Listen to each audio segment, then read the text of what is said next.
Hello मित्रों, आप सभी का पिक्सल फिल्म्स चैनल पर स्वागत है। और आज हम आप सबके सम्मुख विष्णु भगवान के अवतारों की सीरीज़ में राम अवतार लेकर आए हैं, जो कि भगवान विष्णु का 8वां अवतार है। तो आइए जानते हैं राम अवतार के पीछे जुड़ी हुई कहानियाँ। क्या है राम अवतार होने का कारण? कहते हैं एक बार शनकादि मुनि भगवान श्री हरि से मिलने उनके देवलोक पहुँचे और वहाँ द्वार पर उपस्थित जय और विजय नामक द्वारपालों ने उन्हें अंदर जाने से रोक दिया और उनका उपहास करते हुए हंसी उड़ाई। इससे क्रोधित होकर शनकादि मुनि ने जय और विजय को श्राप दे दिया और कहा कि जाओ, तुमने मेरा उपहास किया है, आने वाले 3 जन्मों तक राक्षस योनि में जन्म लोगे। इस श्राप को सुनते ही वो दोनों बहुत ही चिंतित उठे और भागते हुए भगवान विष्णु के पास गए। भगवान विष्णु ने उन्हें आश्वासन दिलाते हुए ये कहा कि जाओ, शनकादि मुनि ने अगर तुम्हें श्राप दिया है तो वह तो सत्य ही होकर रहेगा, परंतु भगवान श्री हरि ने उन्हें यह आश्वासन दिया कि मैं प्रत्येक युग में अवतार लूँगा और तुम दोनों का उद्धार करूँगा। उसी क्रम में जय और विजय त्रेता युग में कुंभकर्ण और रावण के रूप में बहुत ही क्रूर और पराक्रमी राक्षस के रूप में जन्म लेते हैं। उन्हीं के उद्धार के लिए भगवान श्री हरि त्रेता युग में राजा दशरथ के घर प्रभु श्री राम के रूप में अवतार लेते हैं। तो आइए जानते हैं राम अवतार के बारे में विस्तार में।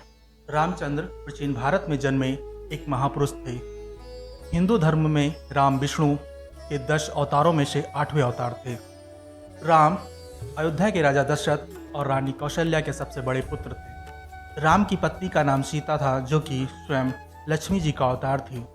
इनके 3 भाई थे, लक्ष्मण, भरत और शत्रुघ्न।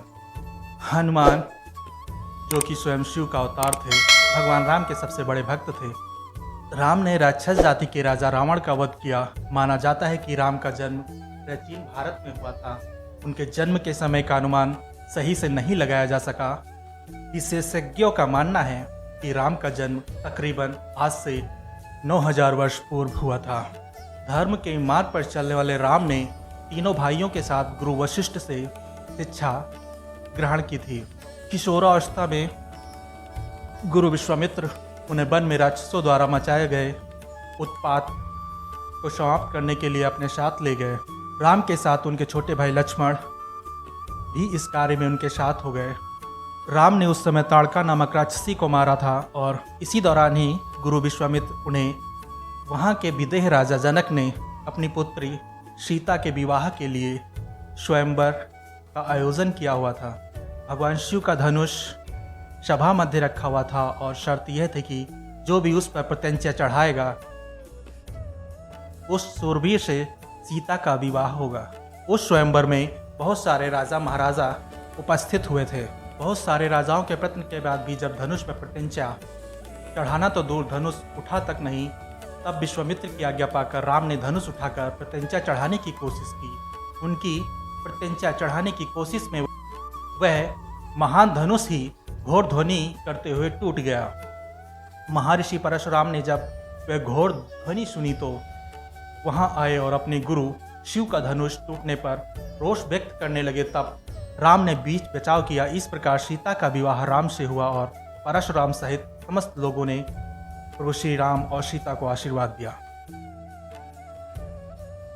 राजा दशरथ वानप्रस्थ की ओर अग्रसर हो रहे थे, अतः उन्होंने राज्यभार राम को सौंपने का सोचा।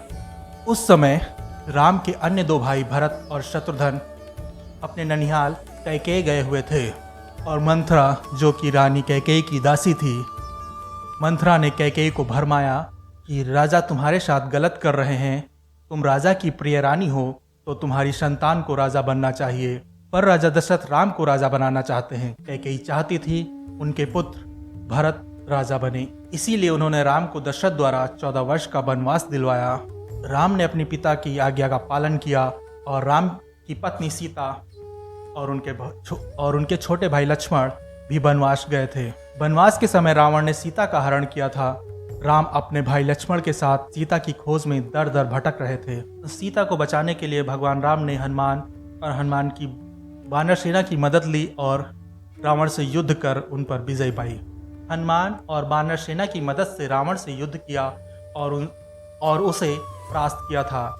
भगवान राम ने जब रावण को युद्ध में परास्त कर दिया था, तब उसके छोटे भाई विभीषण को लंका का राजा बना दिया।